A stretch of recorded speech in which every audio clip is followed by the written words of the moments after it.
Now, now I'm going to let you know the rights and obligations of a landlord.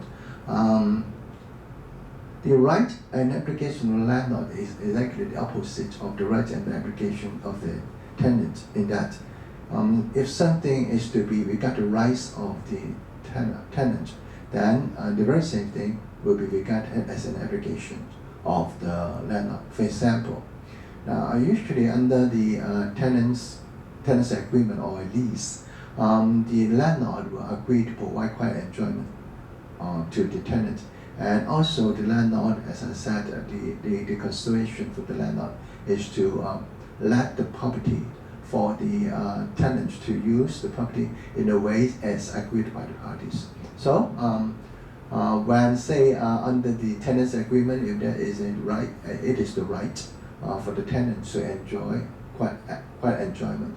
That means that the landlord has the right, has the obligation to provide quiet enjoyment. So under the lease, it is a right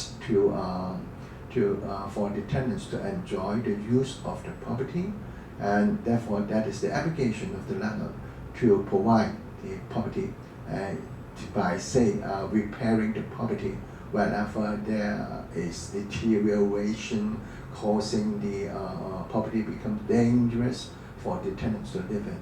Now, as far as the quiet enjoyment and also the duty on the part of the landlord to repair the property are concerned, they are, in a way you may say, rest on the doctrine of non-derogation from grant. Derogation, that is D-E-R-O-G-A-T-I-O-N.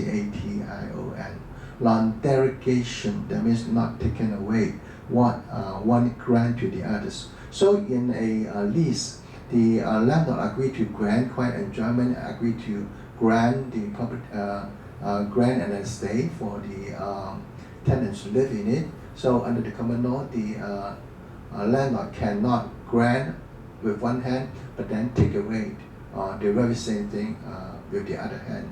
So the express terms of providing quiet enjoyment and also repairing the property really an application of the doctrine of non-derogation from grant.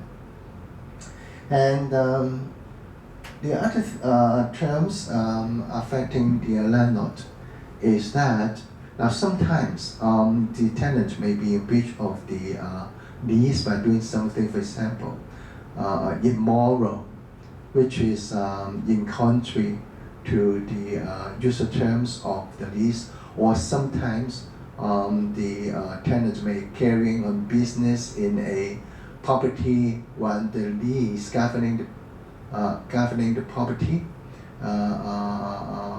is one of domestic lease or tenancy.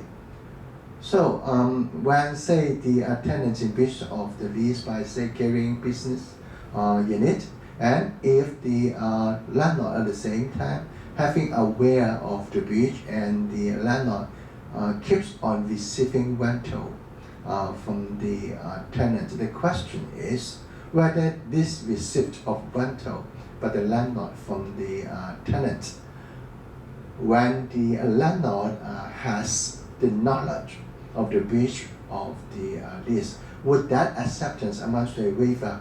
That means giving up the right by the landlord of enforcing the related terms of the lease, and by providing an express term, this express terms in the tenancy agreement or in the lease, the landlord reserve his right to sue the tenant, even though the landlord has knowledge of the breach and keeps on receiving the rental.